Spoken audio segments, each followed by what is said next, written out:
21º Congresso Brasileiro de Direito Ambiental. Eu sou Fabiano Melo e agora estamos recebendo a doutora Sandra Quirô, que é subprocuradora-geral da República, é uma participante intensa nos congressos do Planeta Verde e que nesse ano fez a seguinte palestra: a proteção ao meio ambiente sob a ótica do Superior Tribunal de Justiça. Doutora Sandra, alegria recebê-la aqui no nosso canal no YouTube.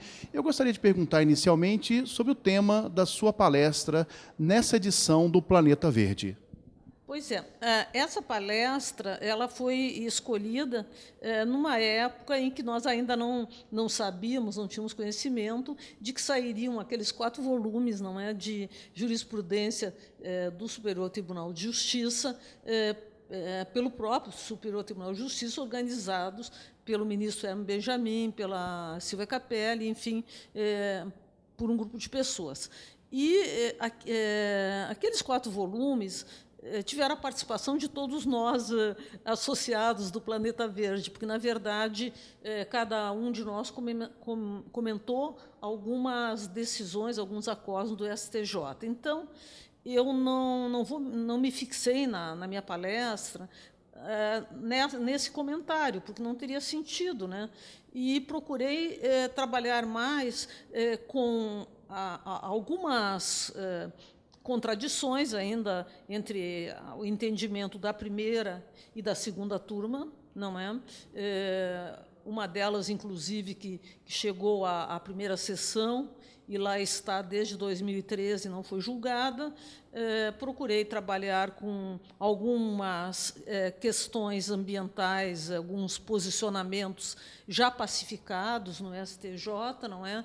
Enfim, E assim, partindo da seguinte questão, que, na verdade, o intérprete do direito ele sempre parte de uma vivência pessoal. E, a partir disso, você vai ter que considerar 2 coisas. Primeiro, que uma mudança de composição de uma turma, de um grupo, não é? No caso de uma turma, de um tribunal, pode alterar toda a jurisprudência. Foi até o que aconteceu no caso do ingresso do ministro Herman Benjamin, não é? E ele realmente fez muito, está fazendo muito pelo meio ambiente lá no STJ. E a segunda é que mesmo as próprias pessoas que estão participando, às vezes elas evoluem no seu entendimento, não é? Então, você não pode falar a jurisprudência, seria meio a jurisprudência que é agora, né? Perfeito. Bom, a senhora falou do STJ, dos julgados, sem dúvida alguma, a turma do ministro Herman Benjamin tem um protagonismo, o próprio STJ, né, como tribunal, mas, de igual forma, a senhora é integrante do Ministério Público Federal, que também tem um papel fundamental no nosso país. O Ministério Público, em geral, tem um protagonismo na proteção ao meio ambiente, até legitimado constitucionalmente, mas faz um trabalho intenso. E eu gostaria que a senhora pudesse destacar também o papel que vocês desempenham no Ministério Público Federal na proteção ao meio ambiente no âmbito nacional, né? Sim. A nossa situação ela é um pouco diferente, né, dos Ministérios Públicos estaduais. Eu coordeno a 4ª Câmara de Coordenação e Revisão do Ministério Público Federal, que é a Câmara encarregada das questões de meio ambiente natural e meio ambiente cultural, que corresponderia, mas não exatamente, aos centros de apoio, aos CAOMAS, né, dos Ministérios Públicos estaduais. A nossa Câmara é uma Câmara de coordenação, integração e revisão, e os CAOMAS normalmente não fazem revisão. Claro, como você já falou, a nossa situação também é diferente, porque a gente trabalha em todo o país. Nós somos um órgão, enfim, federal, uma instituição federal, e que atua em todo o país. E, portanto, atuando em todo o país, tem problemas muito diversificados, né? Os problemas que nós temos ambientais ou socioambientais na região norte são totalmente diferentes dos que nós temos no Centro-Oeste ou do que nós temos no Sul, né? E assim por diante. Então, me parece que no Ministério Público Federal as câmaras de coordenação e revisão passam a ter uma importância maior em função disso, porque elas são, de uma certa maneira, o único órgão de integração A gente não pode atuar passando mensagens, né, dúbias, diversificadas para a sociedade. A gente tem que passar para a sociedade uma mensagem única. E, para isso, então, é que as câmaras servem. Na área do meio ambiente natural, a nossa atuação se dá sempre que ocorra uma hipótese de interesse federal ou de bem federal, né? Então, um rio federal é um rio que atravessa mais de um estado, as questões ligadas às áreas de fronteira, as questões ligadas a terrenos de marinha, unidade de conservação federal, etc. Já no âmbito do patrimônio cultural, não existe essa distinção tão clara e nem a Constituição Federal faz. Então, com exceção de algumas situações eminentemente locais, a rigor nós poderíamos atuar em qualquer situação, né? E não há uma distinção clara, porque a Constituição não fala e porque também o patrimônio cultural ele não tem aquela situação que tem no meio ambiente natural de, por exemplo, o licenciador é o IBAMA, ou então o licenciador é o órgão estadual. Todos podem proteger o patrimônio cultural. E se ele tiver 2 tombamentos, um municipal e um estadual, ou 3, municipal, estadual, federal, não tem problema, está ótimo, né? Então, é uma situação diferente.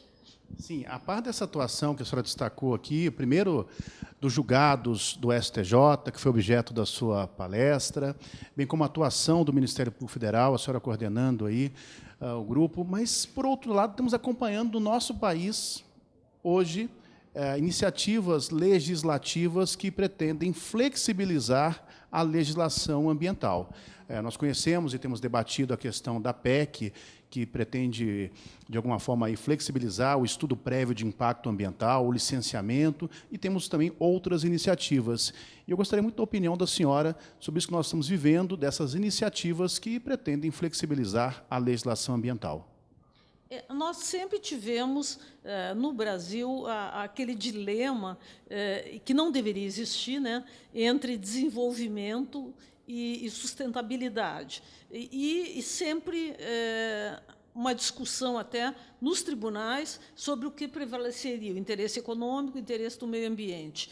Ocorre que agora a gente está vivendo, eu acho que o pior momento, talvez, desde que eu comecei a atuar nessa área, porque é uma investida muito forte, muito grande dos parlamentares brasileiros, tanto dos deputados federais como dos senadores, e também, no âmbito dos estados, uma investida muito grande no sentido de ou acabar com o licenciamento ou fragilizá-lo de tal maneira que ele se torne, na prática, quase inexistente. Então, além da PEC 65, contra a qual nós fizemos uma campanha, ainda estamos fazendo muito forte, com tuitaço, com audiências públicas por todo o Brasil, que ainda estão acontecendo, não é? Com abaixos-assinados e tudo mais, nós temos, tanto no Senado como na Câmara Federal, uma quantidade muito grande de projetos de lei. No Senado, nós temos o 654, temos o 477, temos o 122. Na Câmara, nós temos uma quantidade muito grande, divididas. Um projeto de lei tem vários apensados, e o outro ele corre mais ou menos sozinho. Mas, em todos eles, a tônica, o ponto comum é exatamente isso, a fragilização do licenciamento ou, simplesmente, a dispensa de licenciamento. Chegou ao ponto de criar novas situações de interesse público que nem sequer existem no Código Florestal. E interesse estratégico, enfim, tudo são manobras, eu diria, para favorecer o agronegócio, para favorecer os grandes empreendimentos que causam um grande impacto ao meio ambiente e às comunidades, enfim, tradicionais, aos povos indígenas, e para favorecer, na verdade, os interesses econômicos. Então, hoje a gente tem uma prevalência no Congresso Nacional de uma bancada ruralista muito atuante, né? E, neste momento, eu te diria que o nosso maior problema não é nem mais a PEC 65, são os projetos de lei, porque eles não precisam de quórum qualificado, eles podem ser aprovados a qualquer momento, e a gente pode dizer, bom, muito bem, mas a PEC tem um grande problema, porque, se ela for aprovada, ela vai ser inserida na Constituição, vai se inserir um novo parágrafo no artigo 225, que não tem nada a ver com o resto do artigo, que afasta o princípio, enfim, do meio ambiente sadio, a inafastabilidade da jurisdição é afrontada, mas, quer dizer, a PEC a gente só poderia, teoricamente, atacá-la na via dos tribunais internacionais, enquanto que os PLs, uma vez aprovados, poderiam ser atacados através de ações diretas de inconstitucionalidade ou até, incidentalmente, em ações civis públicas. Só que a gente, pegando o exemplo do Código Florestal, que teve 3 ações diretas de inconstitucionalidade ajuizadas por mim, substituindo o Procurador-Geral da República à época. Essas ações têm quase 4 anos e até hoje não foram julgadas. Então, o cenário é ruim também, porque, na verdade, se nós temos mais instrumentos jurídicos, esses instrumentos não são ágeis o suficiente. A senhora fez menção aí às iniciativas do Ministério Público Federal, inclusive o Tuitaço e outras audiências. Como é que a nossa audiência pode acompanhar essas iniciativas? Tem um site? Como é que eles podem aí estar vendo as iniciativas e a tramitação de toda essa discussão, notadamente junto ao Congresso Nacional? Bom, há várias maneiras. Existe um site do Ministério, uma página do Ministério Público Federal no Facebook. Existe também o site da Procuradoria-Geral da República, que publica diariamente os acontecimentos, e no site da Procuradoria-Geral da República existe uma divisão temática. Então, dentro da 4ª Câmara, também nós temos todo o acompanhamento.